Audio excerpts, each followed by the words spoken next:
Hey there. So I recently had a friend say to me that for him, 2020 was a lost year. Now, here's what he means.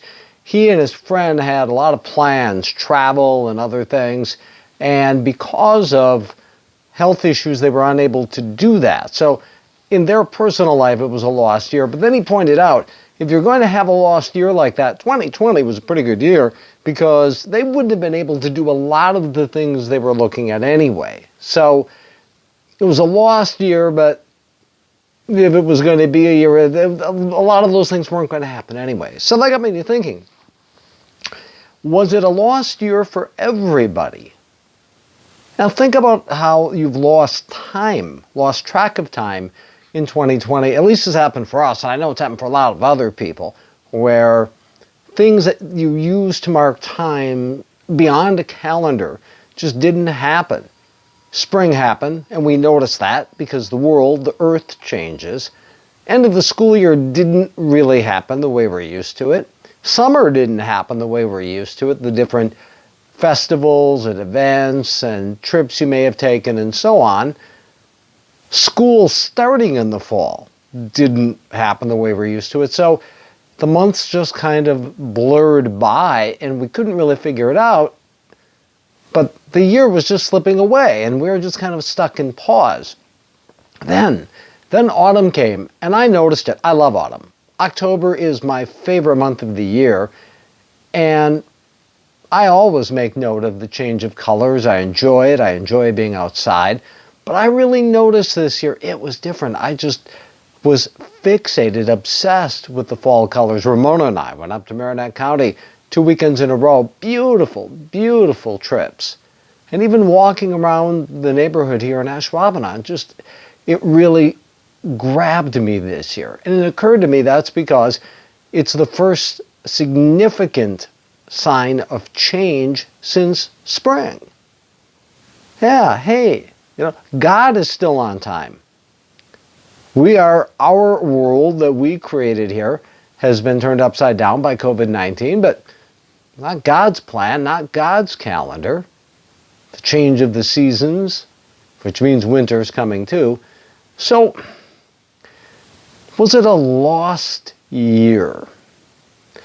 I think that really depends on you and me and on what we did with that time, even when we couldn't do the things that we normally would have done. I recently finished a book called Living Life Backward. It is by David Gibson. And David Gibson makes the case, well, he's writing about the book Ecclesiastes. And he makes the case, and he's right about this, most pastors and other students of the Bible consider Ecclesiastes a real downer. I mean, just from chapter 1, there's nothing new under the sun. Same old toil, day in, day out, and then I die, and what does it all mean? It means nothing. And it makes life sound kind of meaningless if you read it the wrong way. So what he argues is it's actually a very hopeful, positive book. That yes, life is short, but we know what's at the end. That in fact, because we know death is certain, because that's the part most people find a bummer, not if you've accepted Jesus Christ, and not if you know your eternity is set. Then it's how do you bide your time in this what is really a wisp, a very short period of time set up against eternity. And he says, look, the author, which is believed to be King Solomon, he refers to him as the preacher, isn't saying, just be depressed your whole life. He's saying enjoy the things that God gives you. And I think that was the real test of 2020.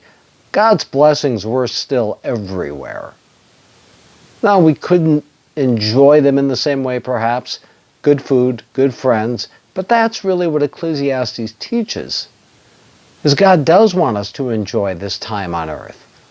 With however much or however little He blesses us. So, was it a lost year? It depends. It depends how well you've adapted. Did you pivot? Did you work with what you had to serve others, to enjoy life the way God wants you to?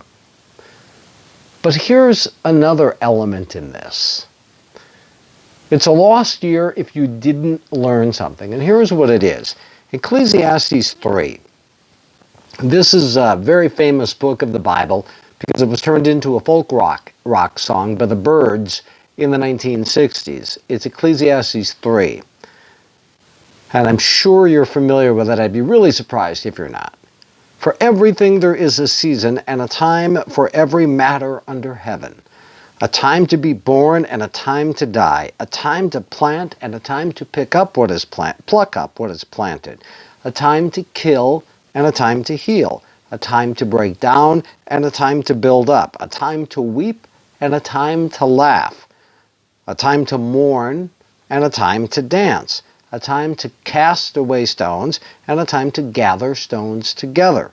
A time to embrace and a time to refrain from embracing. A time to seek and a time to lose. A time to keep and a time to cast away. A time to tear and a time to sow. A time to keep silence and a time to speak. A time to love and a time to hate. A time for war and a time for peace. So what's the lesson there? All of those things happen on God's time. We're not in control of anything. That's what the author, again, it may be King Solomon, that's what they're saying there, is you are not in control of anything. In fact, the very beginning of verse 2, a time to be born and a time to die. You don't set either one. God does. God is in control of everything. All of those things listed. That's what 2020 was all about. It wasn't a lost year if you learn that. And the book is Living Life Backward by David Gibson. I highly recommend it. It really changed my outlook on 2020 and beyond. So you've got a couple of months. If you have allowed it to be a lost year, haven't taken advantage of reading more books, cooking your own fine food, whatever it is you can afford, there are plenty of opportunities to still enjoy this life. And to learn the lesson, if you haven't already, be it elections, be it health, be it whatever, the illusion has been shattered. There is a time and a season for everything, and it's not our call. God bless.